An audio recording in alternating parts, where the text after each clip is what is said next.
হরিণের সাথে আল্লাহর নবী কথা বলছেন, কিরে হরিণ ডাকছিস কেন?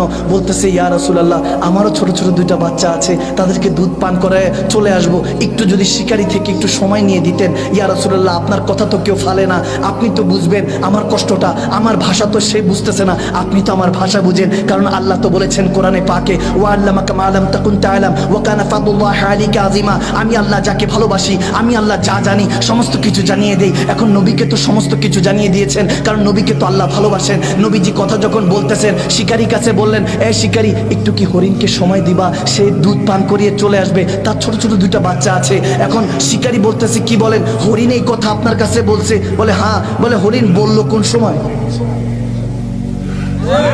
সুবহানাল্লাহ কয় না? সুবহানাল্লাহ। বলে হরিণ বলল কোন সময়? শুনলামই তো না, হরিণ তো শুধু আপনার সাথে ফেল ফেল করে তাকিয়েছিল।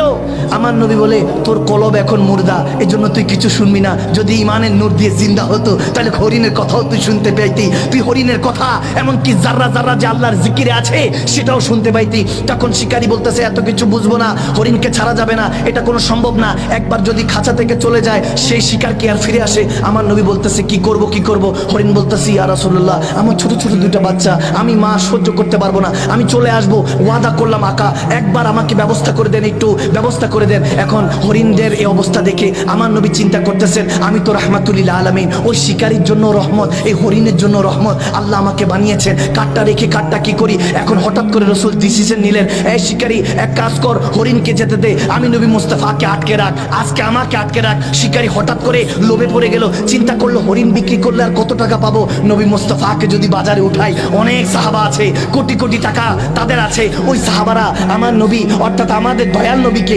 মুস্তাফা জানের রহমতকে খরিদ করে নিয়ে যাবে। সেই মনে মনে খারাপ চিন্তা করতে লাগলো যে আজকে তো বাজার গরম হবে, হরিণ বিক্রি করলে কত আর পাবো, মানুষ বিক্রি করলে তখন দাস প্রথা কেনা বেচার সিস্টেম ছিল, চিন্তা করলো আমার নবীকে বিক্রি করবে। যখন এই খেয়াল করলো, বলে ঠিক আছে, রাজি হয়ে গেল, হরিণকে ছেড়ে দিল, নবীজি আটকে রইল। তখন শিকারী মনে মনে মুচকি মুচকি হেসে বলতেছে, আপনি তো ফেসে গিয়েছেন, একবার শিকার চলে গেলে সেটা কি আর খাঁচায় ফিরে আসে? আজকে তো আপনাকে চড়া দামে বিক্রি করব।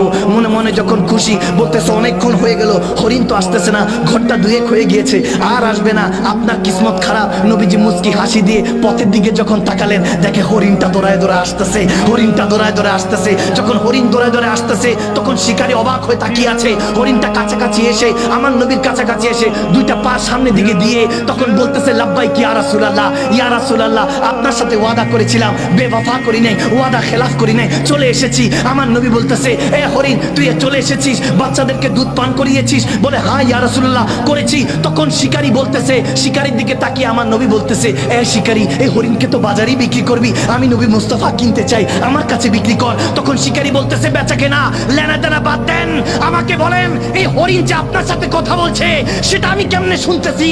তখন আমার নবী বলে, কিছুক্ষণ আগে তোর দিলটা মুর্দা ছিল, এখন আমি নবী মুস্তাফার প্রেমে পড়েছিস, এখন তোর কলবটা আল্লাহ জিন্দা করে দিয়েছে, এখন তুই মাখলুকাতের কথা শুনবি, এখন হরিণের কথাও শুনবি। যখন এরকম কথা শুরু হলো, হরিণটা চোখের পানি ছেড়ে দিয়ে বলতেছে, ইয়া রাসূলুল্লাহ, আপনি আমাকে কবুল করে নেন। শিকারী বলতেছে, আর হরিণ কি বেচবো, জান, হরিণকে আপনাকে হাদিয়া করে দিলাম, আমার মা বাবা, ফিদাকা উম্মি ওয়া আবিকা ইয়া রাসূলুল্লাহ, আমার মা বাবা আপনার কদমে কুরবান, এই হরিণটা কি জিনিস, জান, হাদিয়া করে দিলাম। তখন শিকারী দুজন জড়িয়ে ধরে কান্না করছে। শিকারকে ধরিয়ে যখন হরিণ ওই শিকারীকে জড়িয়ে ধরে কান্না করছে, আমার নবী মুস্কি মুস্কি হাসতেছে যে প্রেমের মিলন মেলা হয়ে গিয়েছে। এখন শিকারী বলতেছে, ও গো রাসূল, আপনাকে চিনতে পারি নাই, আমাকে ক্ষমা করেন। এখন শিকারী আমার নবীর কদমে পড়ে তখন চোখের পানি ছেড়ে দিয়ে বলতেছে, আমাকে কলমা পড়ার নূরের সেই দাওয়াতটা দেন, আমি সেই এক আল্লাহ হতে চাই, আমাকে সেই কালমার দাওয়াতটা দেন। যখন নবী কালমা পড়িয়ে দিলেন, এখন কালমা পড়িয়ে সেই কাফের থেকে সাহাবী হওয়ার পর হয়তোবা তার মুখ দিয়ে বের হচ্ছিল, ये नाज ये अंदाज हमारे नहीं होते, अगर झोली में टुकड़े मुस्तफा तुम्हारे नहीं होते, मिलती हुजूर ना आपके दर से भी इस मंगतों के यहाँ गुजार नहीं होते। या रसूल अल्लाह, या हबीब अल्लाह, আপনার গুনাহগার উম্মত ছিলাম, আজকে থেকে আপনার হাতে কলমা পড়ে যখন মুসলমান হয়ে গিয়েছি, আজকে থেকে সবাই সাহাবী হিসাবে আমাকে সম্মান করবে। ওই হরিণটা হয়তোবা ওই মান্দাজে বলছিল, আকা আপনাকে পেয়ে এই জামানা খুশি, আজকে আপনার উচিলায় কাফের মুসলমান হলো, আর একটা হরিণ মাতার বাচ্চাকে ফিরে পেলো। তখন আমার নবী বলতেছে, হ্যাঁ হরিণ, যা, সে আমাকে হাদিয়া করে দিয়েছে, যা যা তোর বাচ্চাদের কাছে